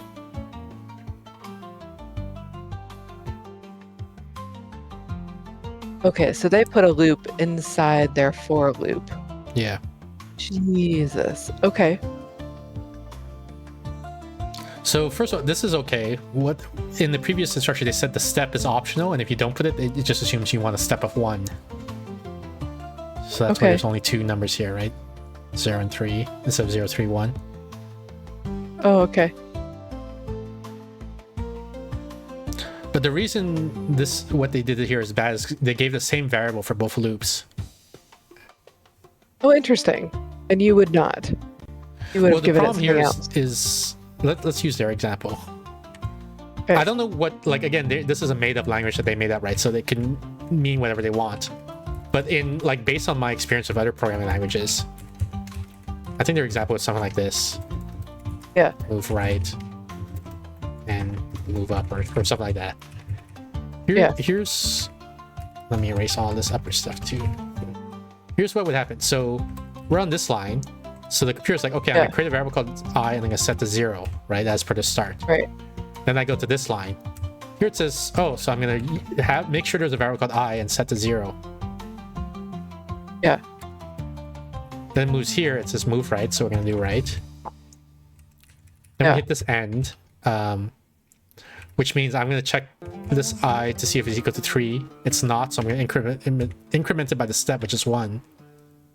Yeah. Then I'm gonna move into the body, which says move right again. Yeah. Then I'm gonna check if it's equal to 3. It's not, so I'm gonna increment it by the step and then move right again. Then I'm gonna increment it by the step and move right again. Now it is equal to 3, so now I exit this inner for loop, right? Yeah. So now it says move up, right? Yeah. Then it reaches this end, so then it says now I look at I and I check if it's equal to 2 or greater than 2. It is greater than 2, so I end. Right. Which is not what we wanted to do. Right. We want to do like 6 total, I guess, right? Or maybe 3 times 4, so 12 total. Yeah. Steps, because we're doing something 3 times here and we're doing something 4 times here. Right. And it's what they should have done is they should have used 2 different variables, right? So that Given one of them J. Yeah. So that when this guy reaches up to 3, you would have had move up, and then I becomes 1 here, and then it loops back in the outer loop. The whole thing. Yeah. Yeah. Okay. Okay. That's so what if we were gonna write. Yeah, that's what I expect from most normal programming language. But it's possible that in this weird language, it tracks that the I you're talking about here is different from the I that you're talking about here. Right. And so it does do the thing that you intended. Okay. If we were going to write this, let's say we used J. Can I look at the puzzle again? We're going to want 5 by 5? It's 6 by 6, I think, the grid. Yes, but I only ask it to do it 5 times, right? Or you do 1 to 6 instead of 0 to 5. Or 1 to 6, yes. Dealer's choice. I'm correct about that? Like, just write it the way you were writing. I mean, the way you phrase it, I'm being a little bit nitpicky. It's not that you want to do it 5 times, you want to do it 6 times. It's that the way you express to do it 6 times is to say a for loop from 0 to 5. That causes it to happen 6 times. Fantastic. This game sure is fun. Or like that, or you can say to do it 6 times, you say you have a for loop from 1 to 6. Sure. The point is like, if you start counting from 0, like you say, let's use this, then the number of times you do something is going to be 1 more than this because you have to count 0 as well, right? You have 0, 1, and 2, so that's 3 times you've done it. Yep. I understand why you're being nitpicky. Also, I'm not trying to learn this. Doesn't I02 not run for 2? CTL, we just went through this. Let me do this as an example. What's gonna happen is you hit this line, right? So you set I equals to 0. Then you do this line, so that's a move. Then you each line is different. Yeah, each line is different. Empirically, we just did a program, so it's gonna do this. Is the end result for CTL. Is this a programming game? It is a programming game. All right, Steph, do you want to do it, or do you want me to do it, or what? Go for it. For x equals 1 to 6, or y equals 1 to 6. Is it light cell? I don't remember. Let me check. You got to do move up, right? Yeah, but I want to light the Yes. one I'm on first, and then I'm gonna move. Okay.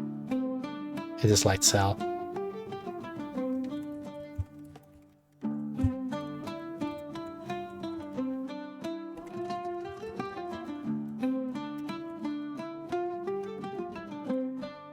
I don't know what these little. I guess these are tabs. There's a little symbol here on the side.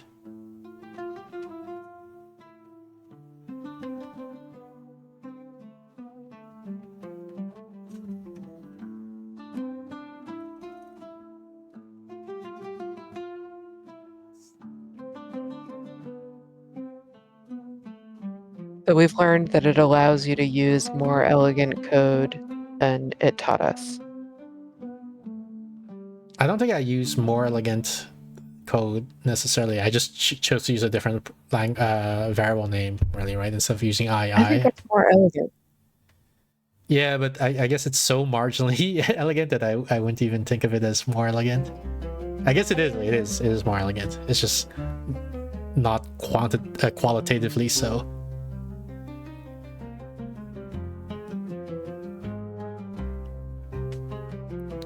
Chessboard.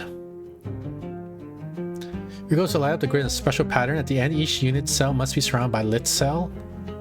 Create a chess-like layout. Light every other cell in the checker pattern. That's what it seems like. All right, how do we do that? This- We don't have if statements yet, right? Yeah, they didn't teach us that. Right. Oops. So we would do like a nested loop where it's like move up and then like there's a nested loop of like move up and light it. Or sorry, let me try that, say that more precisely. Our loop would be move up and then the next thing, okay, so our loop would be move up and then move up and light. And then we'd repeat that. Like this, you're saying? Yeah, but we got to start with 4, right? 4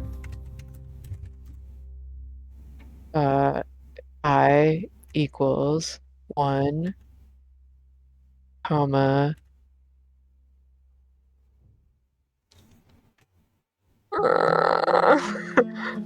3, 2, 3.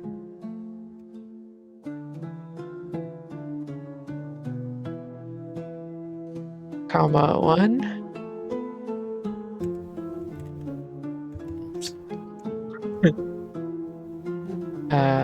Okay, so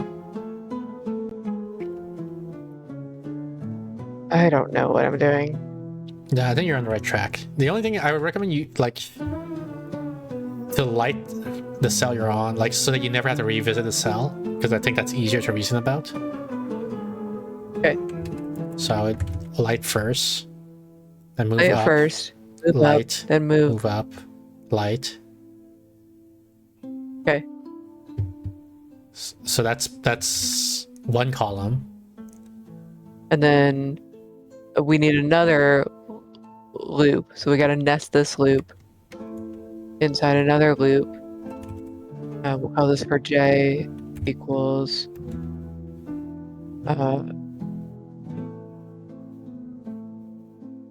oh wow, how do I get it to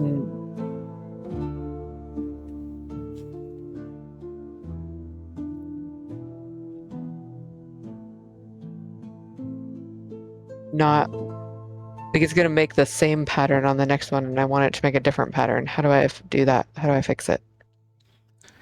Well, the pattern you want is the same pattern as the one before, but shifted up one tile, right? Okay, so move right, move up.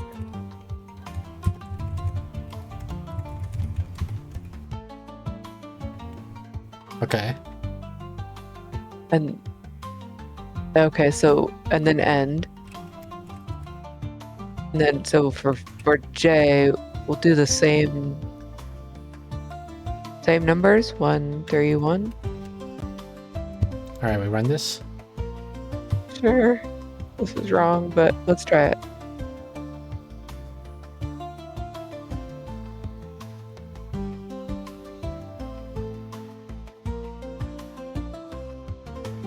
It's not doing terrible. That's it. Oh, because it only did it 3 times the whole loop. And I actually needed it to do it 6 times. So what are we changing? Started with 1. So we're changing the top line for j equals 1, comma 3, comma 1. We're changing it to 6.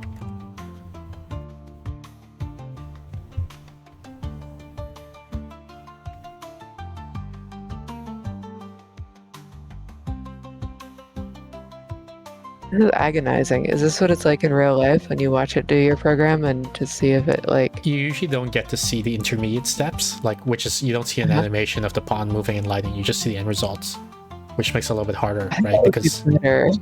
Yeah, harder to troubleshoot, but like less nerve-wracking. Solved. We use fewer lines, so pretty good score.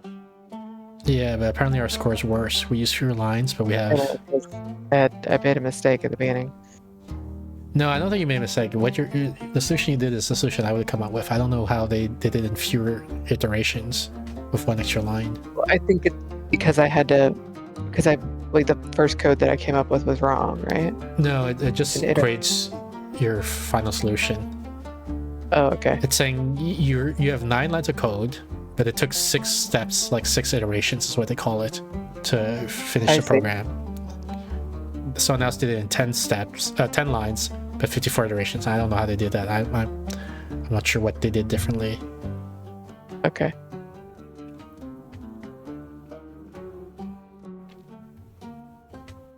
Chess bar of math. Welcome to a new level of logic. This level introduces a powerful new tool, if, the foundation of making decisions in code. If lets you code to decide what to do based on condition. If get position x equals 0, light cell. This means if I'm in column 0, then light the cell. The structure looks like this. If condition, do something. Elif, this is short for else if. Another condition, do something else fallback action end. Your goal, create a pattern where every unlit cell is surrounded by lit ones.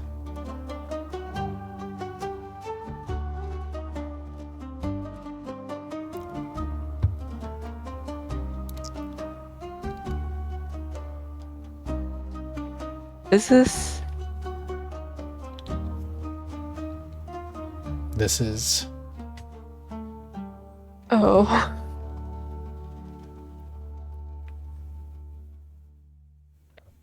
I think this is where Kinu would stop me for the day and let me consolidate. So why don't you solve this one? You want to consolidate? Let's see. Is this 8? 1, 2, 3, 4, 5, 6, 7, 8.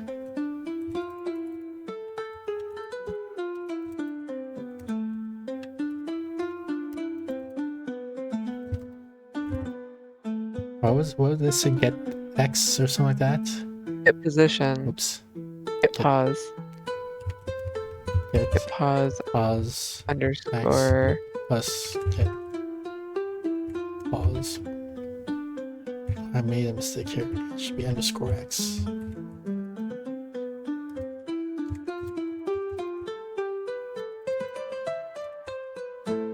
Light cell, was it? What the hell are percents for? It's a modulus. Percent is modulus. Oh god. So what I'm trying to say is, like, if you add up the X and Y coordinates and you get an even number, then we light it. If you get an odd number, you don't light it.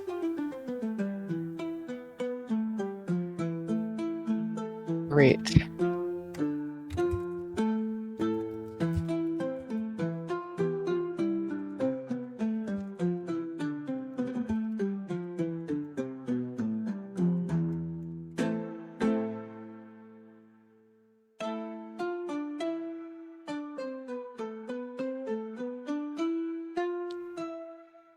Oh, what the heck? It didn't work. Pause, stop. Maybe there's an order of operations precedence issue. Like modulus is higher precedence than addition.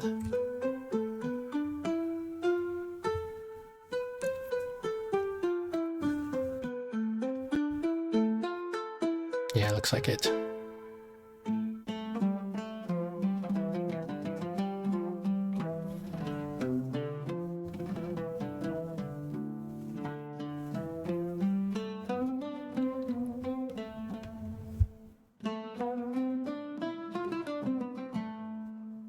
I like the music.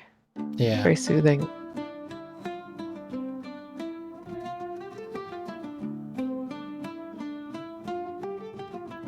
I appreciate that you attempted at this game, in contrast to like maybe last time where I felt like you weren't trying too much. I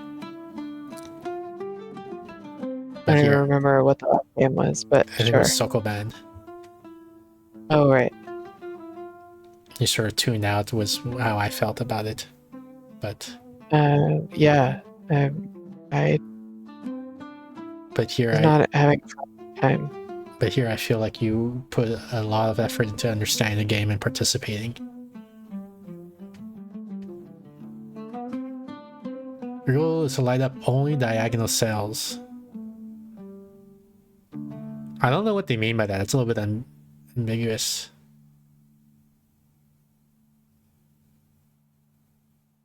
Like which cell? Did they mean like this? Make an X pattern like this? That is a great question.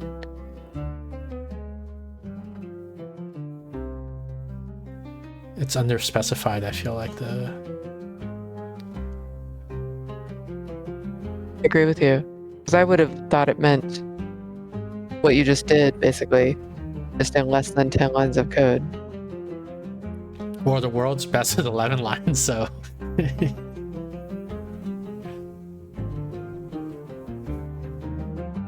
I wonder about the hilarious. grading system.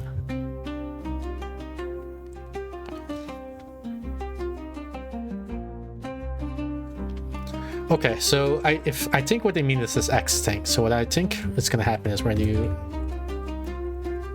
Is it 8 again? 1, 2, 3, 4, 5, 6, 7, 8. Yeah, I think it's an 8 by 8. And we're going to do some sort of if to figure out whether or not we want to light it. And what I'm thinking for if we want to do the diagonal, then what we're saying is that either what's the thing? Get position X or something like that is equal to get position Y. That's this one of the diagonals. Or, and I think this is going to be the syntax for or. Let's see if they say that. I guess if we have else if we don't need or, we can oops. I mean to leave like that.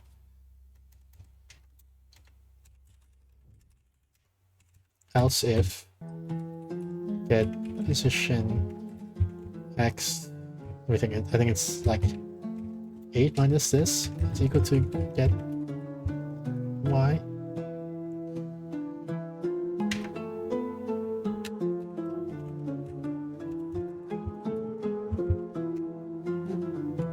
Otherwise, do nothing, and then we're gonna move up and move. Right. So the 2 loops is just to move through every square, and for every square we evaluate, is it the case that the X and Y coordinate are the same, or is it the case that the X... Oh, I might have an off by 1 error. Maybe it's 7 minus this?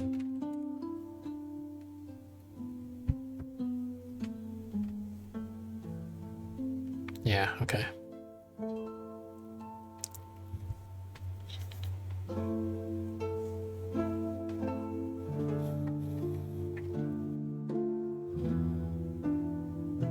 What made you put that second end in there? There's 3 ends in total. One of the ends is for the if, another end is for the inner for loop, and the third end is for the outer for loop. Okay. So hopefully this is what they meant when they said that. So you have to end an if loop. Yeah. We wouldn't call it a loop, an if statement, I guess. Gotcha.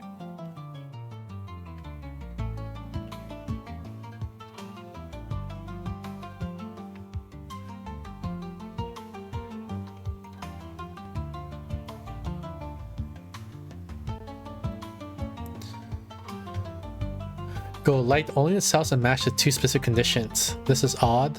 This is 0 more. I feel like this is an easier puzzle than the last one. They should have made you do this one first. Because this gives you a clue of how to do the last two puzzles we did.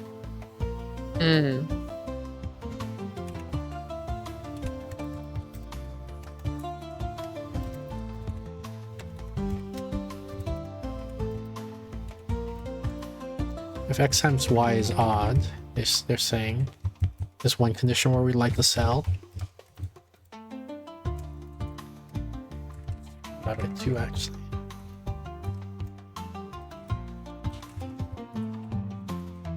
Otherwise, else if x minus y is 0 or more, we light the cell. That's the end of the if. And we're moving up, I guess. Okay.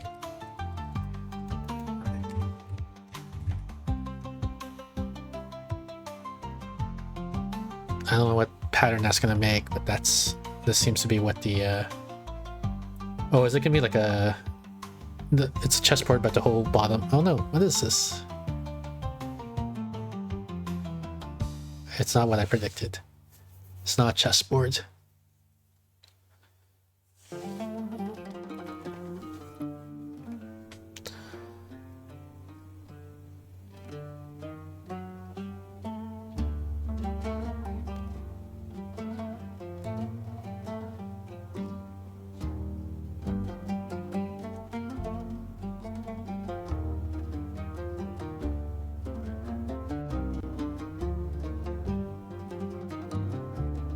How is this not solved?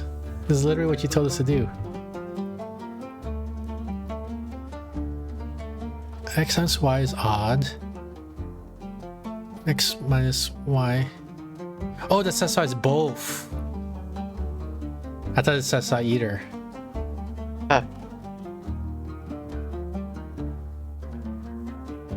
So you change your or to... Yeah, I don't have an or thing because they never taught an or. I guess I can just make a guess if they're like most languages.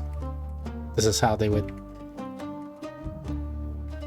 communicate and or. Let's see if that works. If it doesn't work, there's another technique I can try. Yeah, I think it worked. Okay, so or maybe I skimmed too quickly. Because it looks like they never told you how to do ands and ors. And I just had to use my knowledge from other programming languages to guess.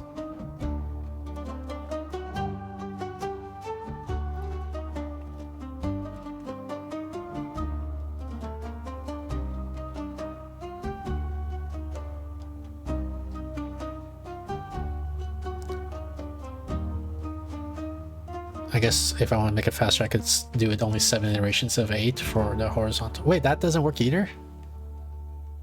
Why does it say not solve? Instructions. Light only cells to match 2 specific conditions. Only light cells to satisfy both. X times y is odd. X minus y is 0 or more. This looks right to me.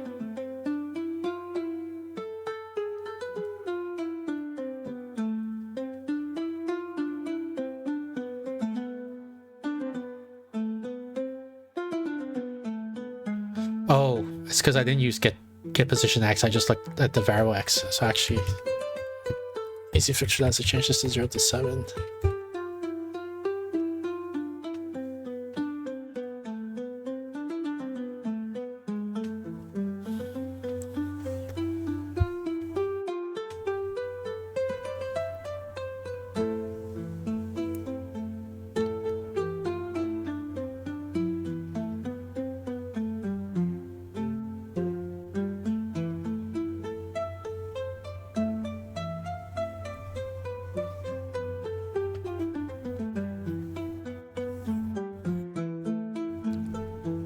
Did you use something like this to get interested in coding as a child? No, I think it was almost innate, my interest in coding. You remember Microsoft DOS? Kind of, yeah. I was just fascinated by that. Like, you know, it wasn't even a game. It wasn't anything interesting. But when I saw DOS, I was compelled to, like, you know, play around with it. Look at directory listings, see all the files on the hard drive. So there was no game. That's what I mean by it was almost an 8. I don't even understand what that means, but okay, cool. Well, let me see if I can find like a video of Microsoft DOS or something like that.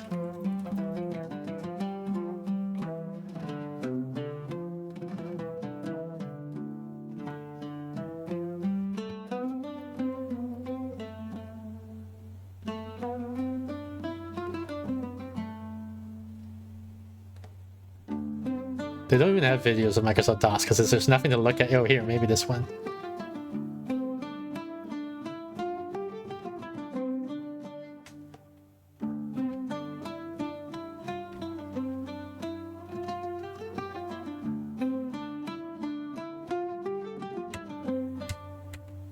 Fast forward a bit. Yeah, so you have this thing, right? The command terminal, the command prompt. Mm-hmm. And you type commands to like list the files. Like you want to say, show me all the files in your directory. She gonna do it? Oh, right. Okay, Yeah. now I remember what you She mean. typed like run and it says that's a bad command because there's no run command. What time is it? She types, and that's not a command. She's like She's frustrated. like, this game's stupid. Yeah. Whereas, okay, let me see. Here's, I can type D for directory. You show me all the files in the directory, right? Yeah. And you like cd desktop, cd search change directory. So now I'm in my desktop directory. I type D and I see a different set of files. And just this was enough to captivate me. This is what I play around with. Wow. Just navigating directories around and looking at the files in the directories. Fantastic.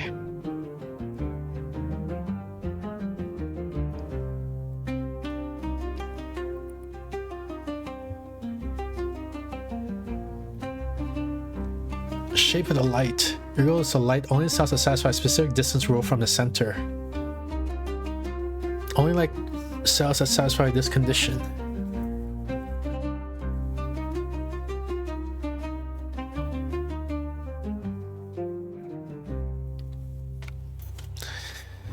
Yeah, I don't know about these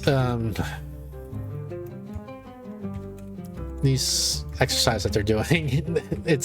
They're not arranged in a pedagogical order, I think, that maximizes the chance that the student will learn programming. I feel like it's just whatever order the author came up with these puzzles is Right. the order in which he put it down.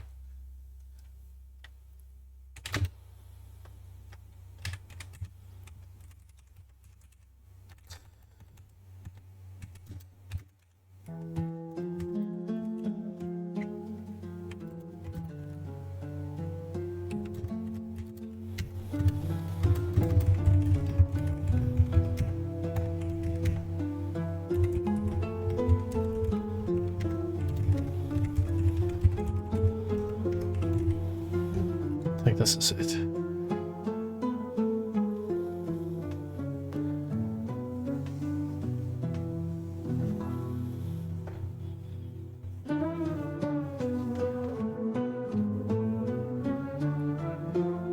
And it's not even, I don't know why he chose like an even number of columns and rows, that because that makes the pattern less satisfying, I feel like.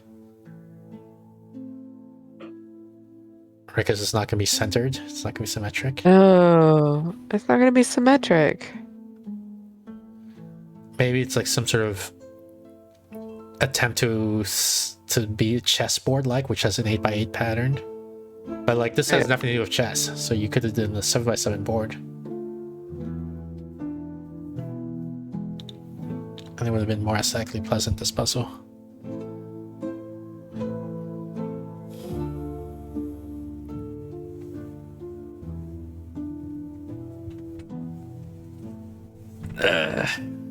What do you think, Steph? Should we end here? I think probably. I What gotta consolidate. one of the criticisms you made of me is that that I don't let you poke fun of the game, right? Because we have to review the Mhm. game or something like that. And when I feel like I do have this pseudo obligation to do a review in that sense, but I feel like Yeah. poking fun is seems mean spirited to me, but um criticism is okay. Like, when I say here's a problem with the game and here's how I feel it can be improved. I feel free to make those type of comments.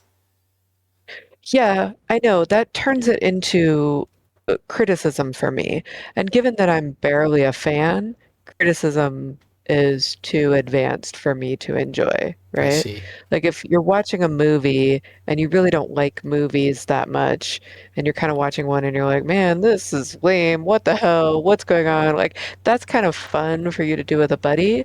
If you have to like then like sort of I don't know, write an essay or go on a fancy podcast about something you kind of don't enjoy anyway. It's like homework. Yeah. So I understand we have different competing goals. It's just you got to pick the goal. Well, And the thing, I, like, I'm interested in ludology in general, right, and game design and things like that, and yep, so you are. Great. You would be great and, on a podcast like and that. so I'm even without not, the motivation of, like, being asked to review the game, I would still be interested in these topics. maybe. Well, I But for claim me, that I am like, because, like, I'll make that same statement about Hollow Knight, for example, right? But I don't have, um, I wasn't given a review key for Hollow Knight. sure. But like remember when we went to the Beaver Museum? Yeah, Or we were invited to a flute concert, yeah. or we were invited to a Bach concert and you thought it was a rock concert. I don't remember that one. It was a church that was having a Bach concert. Anyway, it I doesn't matter. absolutely don't remember Um, that. But okay. it's, it's fine. Anyway, like the fun of those stories is that those things were ridiculous, right? Yeah, If we'd had to be very serious about what could have been improved about the Beaver Museum, that's not very fun, right? I Or guess. if you couldn't say anything bad about them, if you had Well, to like pretend that that's the beaver thing. museums are No, but awesome. that's the thing that I'm trying to emphasize. You can say bad things about them, right? Like, in the same way that I'm saying bad things about this game, as long as it's Yeah, quote but unquote not fair, right? yeah, but the what makes it funny is it not being fair, Yeah, right? yeah, I So, understand that. Like, the Beaver Museum, okay, like, is not a fair. We're not doing a fair criticism of it, right. right? We're saying, We're not doing fair criticism. We're just like this thing is ridiculous. yeah. But yeah, so I He do wanted to give it feel a some guilt score. about doing that in the review key case. Yes, I know.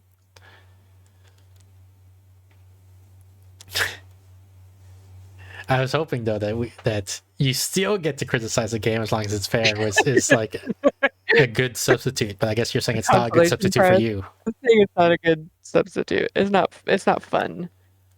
Okay. I'm not like trying to do criticism. I'm trying to make a like everything is a good story or a good time, right?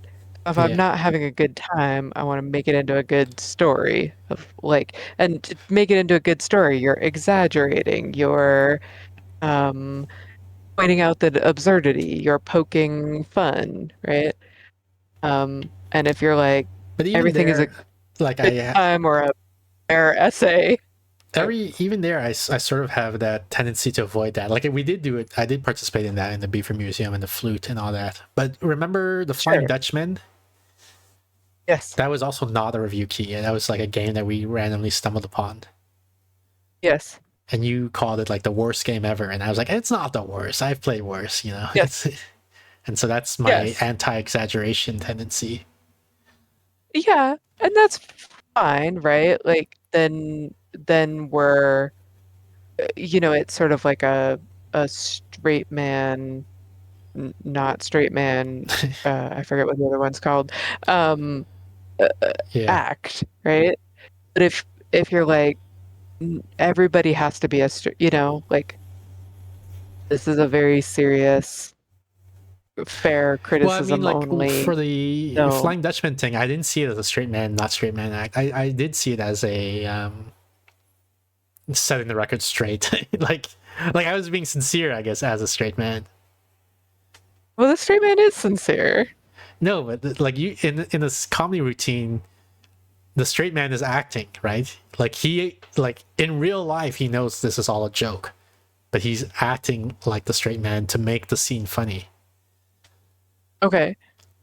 But in the case of Flying Dutchman, I I was hypothesizing that you think it's the worst game ever because you don't have a lot of experience with games, so you haven't seen the extremes. You know, it's the worst game you've ever played, but it's not the worst game ever. I don't. It's not the worst game I've ever played. Um, but uh, it, I didn't feel scolded for trying to have fun. Okay, because from my perspective, I'm doing the same thing in that case as in this case, I guess. Well, I'm feeling scolded right now. Yeah, but I'm doing the same thing as I was doing Maybe with the Flying trying to Dutchman. scold me That's my more. point. And I want to, like, but at least you acknowledged that the typos were silly and the, like, use of ambiguous words when both of them are options was ridiculous. And, Well, yeah, well, ridiculous is a strong word for me. Like I just say, this is like, ambiguous. This is a problem with the game. This is how they can improve it. And I felt I was the same way for me with Flying Dutchman, right? When we were playing, and I was like, they said bird, but there's like multiple birds on the screen, and we don't know which bird they mean or whatever. it's like 15 birds on the screen. Yeah, so it's the same complaint. It's like this. There's ambiguity in the game. They could have designed it better if they said like seagull or something like that to be more specific about which bird they mean. And then sometimes there were just mistranslations. Yeah. Yeah. Um, And so that's why, from my perspective, it's strange, right? Because I'm like, I'm being the same either way, but in some cases you don't like it, in some cases you're fine with it. I I mean, I think, and I could be wrong, my memory of it is that like even though you were not willing to exaggerate quite as much and you were not doing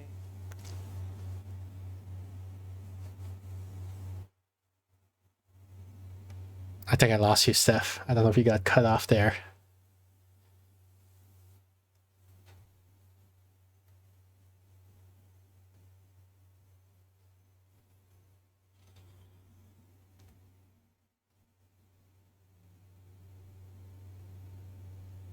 Steph, I'm not able to hear you.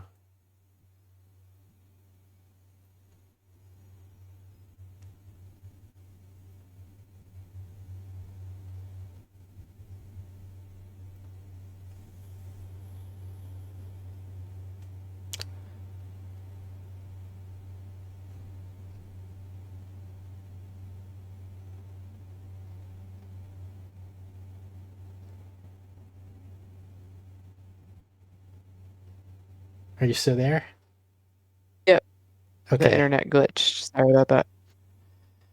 Last thing I heard you say is my memory may be different, but and dot dot dot.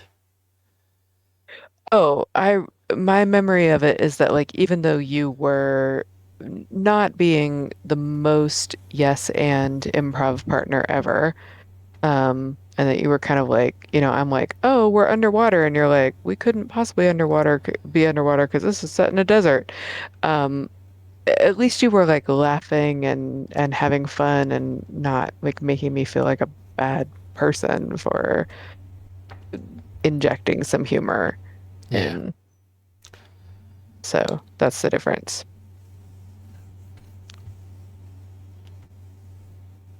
And maybe you were not having fun and you were like, stop talking about being underwater when this is a desert. And to me, that just feels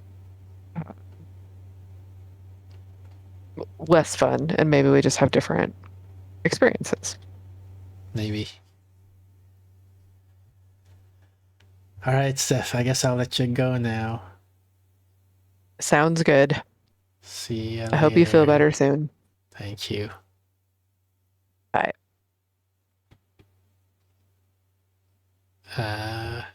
CTL says, my humor is to say we can't be underwater. That's what, are you saying your humor is my humor? Or your humor is what I did? Because that's what Steph is accusing me of having done. Anyway, let me play the ending screen. Thank you everyone for tuning in. That was Pawn.OS with Steph. It's regular schedule is top left corner screen. Every Thursday, 7:30 p.m. Pacific. That's about 2 hours ago in your time zone. We got the Steph's Thursday stream where we play puzzle games, hidden object games, that sort of stuff with my co-host Stephanie. Every Saturday, 6 p.m. Pacific. That's about 3 hours and 30 minutes ago in your time zone. We got the Solo Saturday stream where I play random games from my review queue. We got the Discord. You're in the Discord for updates to the schedule and any announcements for off-schedule streams. Let's see here. Today's Thursday, so tomorrow Friday we're playing Super Farming Boy. And then Saturday we're playing Particle Hearts. And then after that, after Saturday stream, I'll be posting the updated schedule for next week. So look forward to that. I think that's it. Thanks again everyone for tuning in. I'll let you guys enjoy the rest of the cat raid while I press on to raid.